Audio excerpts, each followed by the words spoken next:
Okay, ठीक आहे बाळांनो. आपण लास्ट लेक्चरमध्ये स्टेटमेंट, आपण लास्ट लेक्चरला काय पाहिलं बाळांनो? स्टेटमेंट पाहिले. ओके, स्टेटमेंट कसं आयडेंटिफाय करायचं, स्टेटमेंट कसं असतं त्याचे, म्हणजे स्टेटमेंट एखादं सेंटेन्स जर मी तुम्हाला दिलं तर ते सेंटेन्स हे स्टेटमेंट आहे का नाही हे तुम्हाला सर्वांना आता ओळखता येत, बरोबर आहे? मग ठीक आहे, आता आपला ह्याच्याकरता पुढचा पॉईंट सुरू होतोय. मग नेक्स्ट पॉईंट आहे logical connective simple and compound statement. Okay, आता बाळांनो सिंपल उद्योग, सिंपल अँड कंपाऊंड स्टेटमेंट. केमिस्ट्रीमध्ये ऍटम आणि कंपाऊंड येतो, बरोबर आहे? मग त्याच प्रकारे इथे बाळांनो सिंपल स्टेटमेंट, सिंपल स्टेटमेंट हे काय असतं? A statement which can not be split into two or more statement is called simple statement. असं स्टेटमेंट की जे आपण पुढे छोट्या स्टेटमेंट मध्ये डिवाइड करू शकत नाहीये पुढे आणखीन, त्याला आपण काय म्हणणार आहे? Simple or simple statement. Okay, similarly compound statement. Compound statement, compound म्हणजे कॉम्बिनेशन ऑफ टू, बरोबर आहे बाबा? If a statement is combination of two or more simple statement then it is called compound statement. मग आपण compound स्टेटमेंटचे दोन part करू शकतो, वेगवेगळे 2-3, बरोबर? जितके स्टेटमेंट करू शकतो. तर सिंपल स्टेटमेंटचे आपण तोडून आणखी 1-2 स्टेटमेंट तयार करू शकत नाहीये. ओके, माझा बाळांनो हे झालं सिंपल स्टेटमेंट म्हणजे सिंगल स्टेटमेंट आहे, बरोबर आहे? त्याला आपण आणखीन तोडून बारीक बारीक स्टेटमेंट बनवू शकत नाहीये. आणि कंपाऊंड स्टेटमेंट म्हणजे काय? का असे सिंपल स्टेटमेंटचं कॉम्बिनेशन आहे, बरोबर आहे? पण बाळांनो दोन स्टेटमेंटचं कॉम्बिनेशन करण्यासाठी किंवा कनेक्ट करण्यासाठी आपल्याला काहीतरी लागणार आहे. मग ते आहेत कनेक्टिव्ह, ते आहेत connective. Connectives are the word or group of words. Connectives are the word or group of words. तो एकतर एक वर्ड असतो किंवा खूप सारा वर्डचा ग्रुप असतो. तो काय करतो? Use to combine or connect the two or more statement are called connective. Connective काय असतात? The word or the group of words used to combine or connect the two or more statements is called connective. म्हणजे for example हे एक statement आहे, हे एक statement आहे. हे दोन स्टेटमेंट आपण जोडण्यासाठी जो मध्ये वापरणार आहे, त्या वापरणाऱ्याच्या मधली गोष्ट आहे जे वर्ड्स आहे, त्या वर्ड्सला आपण काय म्हणणार? कनेक्टिव्ह. म्हणजे कनेक्टिव्ह हे दोन सिंपल स्टेटमेंटला जोडण्यासाठी, कंबाईन करण्यासाठी जे वर्ड वापरणार आहे आपण, त्या वर्डला आपण काय म्हणतो? कनेक्टिव्ह. मग आता कोणते कोणते कनेक्टिव्ह आपल्याला स्टडी करायचे 12th मध्ये? तर 12th मध्ये आपल्याला हे 5 कनेक्टिव्ह स्टडी करायचे. पहिला कनेक्टिव्ह आहे and. First connective is and. Second connective is or. Third connective is if then. Fourth connective is if and only if. And fifth connective is. हे जे 5 कनेक्टिव्ह आहे, हे 5 कनेक्टिव्ह आपल्याला स्टडी करायचे. And, or, if then, if and only if, and. Okay, मग आता म्हणलो यातला पहिला कनेक्टिव्ह आपण घेऊया. पहिल्या कनेक्टिव्हला आपण इथं म्हणतो कंजक्शन. काय म्हणतात? कंजक्शन. कंजक्शन तो दाखवतात या सिम्बॉलने. आता हा सिम्बॉल काय आहे इथे मी खाली काढतो. तो सिम्बॉल असा आहे, कारण कंजक्शन म्हणजे अँड आहे. मग अँड मधली रेष कट करतात फक्त असा सिम्बॉल येतो. काय फक्त उलटा व्ही आपण बोलू शकतो आपल्या भाषेमध्ये. ओके, तर हा जो आहे दिस इज कंजक्शन. मग कंजक्शन काय आहे? Conjunction a compound statement obtained by combining two given simple statements by using the corrective, and it's called conjunction of two simple statements. म्हणजे जर मी 2 सिंपल स्टेटमेंट घेतले, म्हणजे आपण जसे मागच्या एक्सरसाइज मध्ये पाहिले होते बघ, म्हणजे एक्सरसाइज 1.1 च्या फर्स्ट क्वेश्चन मध्ये आपण सिंपल स्टेटमेंट पाहिले. यातले कोणतेही मी 2 स्टेटमेंट घेतले, तर 2 स्टेटमेंटच्या मध्ये अँड हा वर्ड टाकला. फर्स्ट स्टेटमेंट, नंतर मध्ये अँड लिहिला, पुढे सेकंड स्टेटमेंट. तर ते जे काही तयार होईल कंपाऊंड स्टेटमेंट, त्या कंपाऊंड स्टेटमेंटला आपण तयार करण्यासाठी जो अँड वापरला, त्या अँडला आपण म्हणणार कंजक्शन. आणि ते जे स्टेटमेंट तयार होईल ते कंजक्शन ऑफ 2 स्टेटमेंट. मग ठीक आहे, आधी आपण घेतलं if P and Q, P आणि क्यू असे 2 घेतले. If P comma Q R to simple statement. आपण स्टेटमेंटला small letter P Q R ने दाखवतो ना. मग पहिल्या स्टेटमेंटला पी म्हटलं, दुसऱ्या स्टेटमेंटला क्यू म्हटलं. These R to simple statement. हे दोन सिंपल स्टेटमेंट आहेत. Okay. Then there conjunction is, पहिले पी लिहायचा, मध्ये अँड टाकायचा, नंतर क्यू लिहायचं. बरोबर आहे. ओके. रिटर्न ऍज पी, आणि आजपासून बाळांनो तुम्ही हा जो काही सिम्बॉल आलाय, या सिम्बॉलला अँड असं रीड करायचं. या सिम्बॉलला काय रीड करायचं? अँड. म्हणजे हा जो काही सिम्बॉल तुमच्याकडे आलाय, या सिम्बॉलला अँड असं रीड करायचं तुम्हाला आजपासून, की this symbol is read as and. Okay. Written as p and q, याला मी काय वाचलं? अँड. म्हणजे ओके, मी जर दोन स्टेटमेंट घेतले, सिंपल स्टेटमेंट, बरोबर आहे. आता दोन सिंपल स्टेटमेंट काय घेतलं, मध्ये अँड टाकून दिला. पहिलं स्टेटमेंट, दुसऱ्या स्टेटमेंट मध्ये अँड टाकला, तर हे जे तयार होतं, हे दोन स्टेटमेंटचं कंजक्शन तयार होतं. आणि कंजक्शन ह्या सिम्बॉलने दाखवतात. पी तो उलटा व्ही काढायचा अँड, आणि ह्या सिम्बॉलला आपण अँड असं रीड करतो. P and Q, P and Q. Okay. आता हा फक्त अँड असतो का? तर ओके, ह्या अँड साठी आणखी अल्टरनेट वर्ड सुद्धा वापरले जातात. मग ही नोट तुमच्या बुक मध्ये नाहीये बघा. Note, other word such as but, yet, still, though, still, moreover are also used as conjunction. Conjunction म्हणून अँडच्या ऐवजी बट सुद्धा चालतो, एट सुद्धा चालतो, दो सुद्धा चालतो, स्टिल सुद्धा चालतो, मोरोवर चालतो. पण ओके, मॅक्सिमम वेळेस बाळांनो बट चालतो. बट खूप वेळेस येतो. अँडला अल्टरनेट काय आहे? बट येतो खूप वेळेस. ओके. मग डोक्यात ठेवायचं, अँड आणि बट हे मॅथमॅटिकली लॉजिकली इक्वालेंट आहे. ओके. म्हणजे आपण अँड लिहिताना अँड लिहिणार, पण जर समजा सेंटेन्स मध्ये बट आला असेल तर बट हा इक्वालेंट टू अँड असणार आहे आपल्याला. ओके. ठीक आहे. हे होतं बाळांनो कंजक्शन. बरोबर आहे. आता हे कंजक्शन बद्दल आपण काय काय स्टडी केलं? What is conjunction? जर मी दोन स्टेटमेंट घेतले, सिंपल स्टेटमेंट, आणि ते अँड या वर्डने जर जोडले, ते तयार होणार आहे काय असतं? कंजक्शन. बरोबर आहे. अँडला आपण या सिम्बॉलने इंडिकेट करतो, आणि ओके, अँडला अल्टरनेट वर्ड कोणते कोणते? But, yet, still, though, moreover. Okay. बाळांनो ह्या स्क्रीनचा एक स्क्रीनशॉट घ्या पटकन.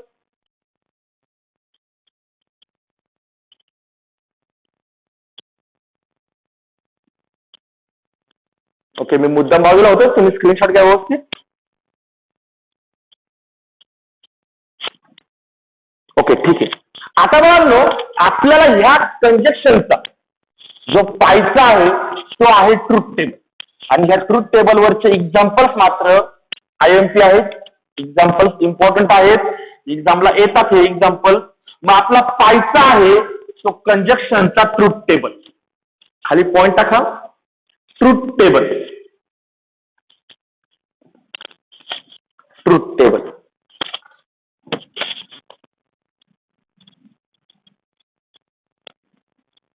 Truth table.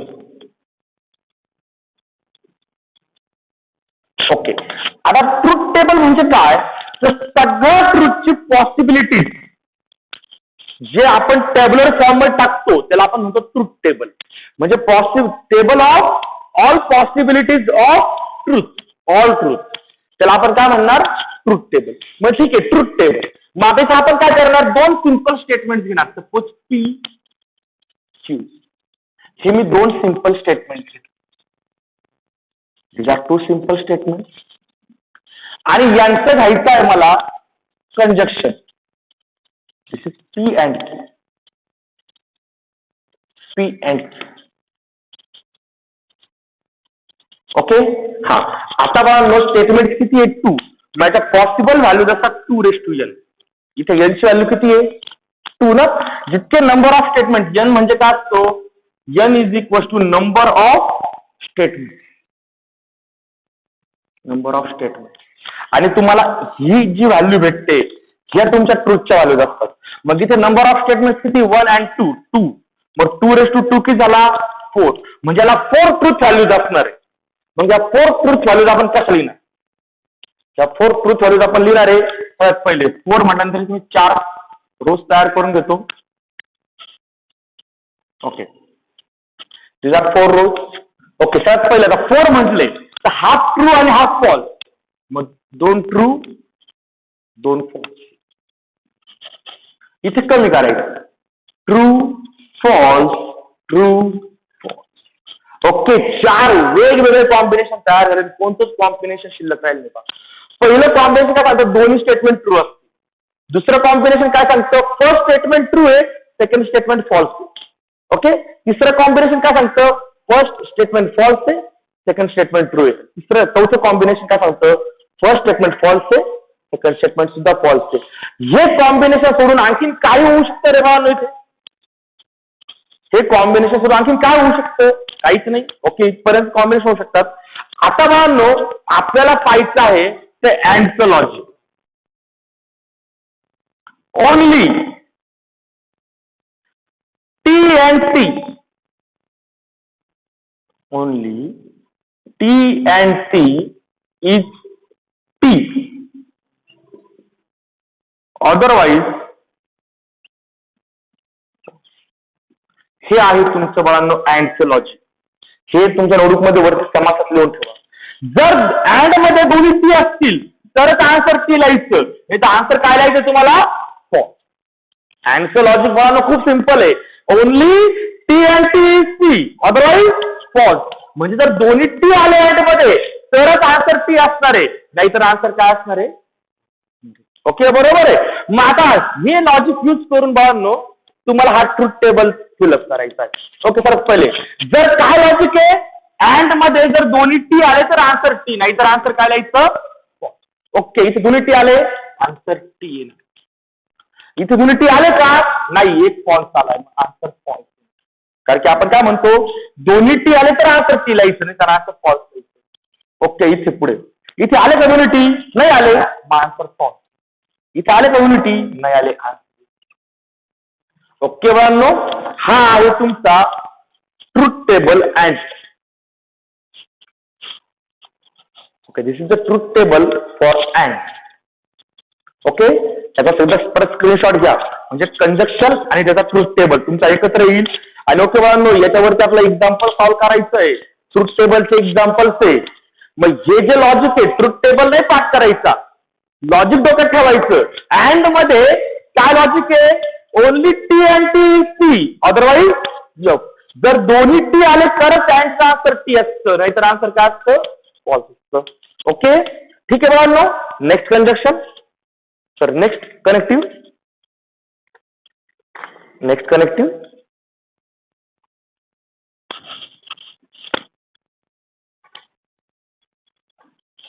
Next connective, connective number second,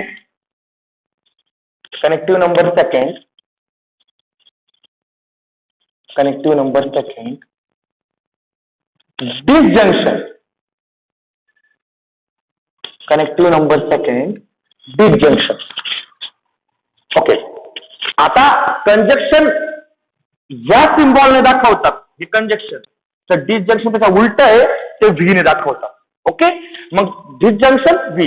okay, a compound statement is obtained by combining two given simple statements by using the connective or. By using the connective or is called disjunction. It's called disjunction of two simple statements. If P, Q are two simple statements, then their disjunction is P or Q, and it is denoted by, you are written as P or Q. Okay, आणि याला alternate वर्डचा विचार करायचा नाही.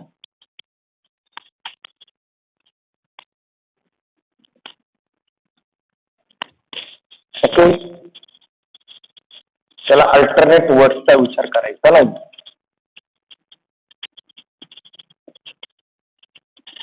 Okay, तर बघा हे आहे disjunction. जसं कंजक्शन म्हणजे दोन सिंपल स्टेटमेंट घ्या, अँड ने कनेक्ट करा. जर अँड ने कनेक्ट केले तर कंजक्शन आणि ऑर ने कनेक्ट केले तर डिसजंक्शन. मग आपण दोन सिंपल स्टेटमेंट घेतले पी क्यू, हे ऑर ने कनेक्ट केले, याला आपण म्हणणार डिसजंक्शन. आणि डिसजंक्शन दाखवतात बाळांनो या सिम्बॉल. पी और क्यू. म्हणजे असं तुम्ही याला काय वाटत होते, याला अँड म्हणत होते, तर याला ह्या व्हीला म्हणायचं ऑर, याला अँड म्हणायचं, याला ऑर म्हणायचं. ओके, ठीक आहे बाळांनो. मग आता इथे जे आहे हे काय आहे, पी और क्यू. म्हणजे ह्या व्हीला आजपासून आपण ऑर असं रीड करणार, पी और क्यू. म्हणजे दोन सिंपल स्टेटमेंट घ्या पी क्यू, ते ऑर ने कनेक्ट करा, पी और क्यू. ओके, पी और क्यू वाचायचं असतं, लिहायचं असतं, फक्त ऑरला आपण व्ही लिहिणार आहे. ओके, मग बाळांनो परत मुद्दा येतो तो म्हणजे ट्रुथ टेबल, ऑरचा ट्रुथ टेबल. परत ट्रुथ टेबल मध्ये काय येणार, दोन सिंपल स्टेटमेंट पी क्यू घेतला आणि मला यांचं डिसजंक्शन म्हणजे पी और क्यू घ्यायचं आहे. ओके, दोन स्टेटमेंट असल्यामुळे 2:2 4 पॉसिबल ट्रुथ व्हॅल्यूज असतील. जर एकच स्टेटमेंट घेतलं तर 2:1 दोनच पॉसिबल व्हॅल्यूज भेटतात. जर 3 स्टेटमेंट घेतले पी क्यू आर तर 2:3 म्हणजे 2 × 2 × 2 8 पॉसिबल व्हॅल्यूज भेटतील. बरोबर आहे. मग इथं पी आणि क्यू दोनच आले, मग पॉसिबल व्हॅल्यूज येतील 4. ओके, याप्रमाणे पहिल्या दोन्ही ट्रू, नंतर ट्रू फॉल्स, नंतर फॉल्स ट्रू आणि फॉल्स फॉल्स. ओके, आता बघा ऑरचं लॉजिक, ओनली एफ और F is F, otherwise T. Okay, logic खूप सिंपल आहे बाळांनो, स्क्रीनवर एकदा चेक करून घ्या. ओनली एफ और F is F, otherwise T. म्हणजे जर ऑर मध्ये जसं अँड मध्ये पहा दोन्ही टी आले तर आन्सर टी लिहायचं, नाहीतर आन्सर एफ लिहायचं अँड मध्ये. इथं ऑर मध्ये काय करायचं, जर दोन्ही एफ आले तरच आन्सर एफ लिहायचं, नाहीतर आन्सर काय लिहायचं, टी लिहायचंय. मग ठीक आहे, आपण चेक करू आता. पहिला मुद्दा, फर्स्ट टी और टी, दोन्ही टी आले, दोन्ही एफ आलेत का, नाही, मग याचा आन्सर अदरवाइज टी आहे ना. इथे आले का दोन्ही एफ, अरे आलेत का दोन्ही एफ, नाही आले, दोन्ही एफ आलेले नाहीये, मग आन्सर टी लिहायचं. इथे दोन्ही एफ आले नाही, आन्सर टी लिहायचं. इथे दोन्ही एफ आले, मग आन्सर एफ लिहायचं. म्हणजे ज्या वेळेस दोन्ही एफ येतील त्याच वेळेस फक्त आन्सर एफ येणार आहे, नाहीतर इतर प्रत्येक केसमध्ये आन्सर काय असणार आहे, टी असणार आहे. Okay, this is the truth table of disjunction. बाळांनो परत नीट लक्षात घ्या, कंजक्शनचं लॉजिक काय, कंजक्शनचं लॉजिक खूप सिंपल आहे. काय, जर दोन्ही स्टेटमेंट अँड मध्ये जर दोन्ही टी असतील तर आन्सर टी लिहायचं. बरोबर आहे. आणि डिसजंक्शनचं लॉजिक काय आहे की जर दोन्ही फॉल्स असतील तर आन्सर फॉल्स लिहायचं. ओके, मग इथे लॉजिक खूप सिंपल होतं, जर दोन्ही फॉल्स आले तर आन्सर फॉल्स लिहायचं, नाही तर प्रत्येक केसमध्ये आन्सर टी लिहायचं. दोन्ही फॉल्स आले पाहिजे तरच आन्सर फॉल्स येणार, नाहीतर आन्सर टी येणार आहे. Okay, this is truth table of disjunction. Okay बाळांनो, कंजक्शन आणि डिसजंक्शन समजलं प्रत्येकाला. ओके, आता स्क्रीनशॉट घ्या प्रत्येकाने व्यवस्थित. ठीक आहे,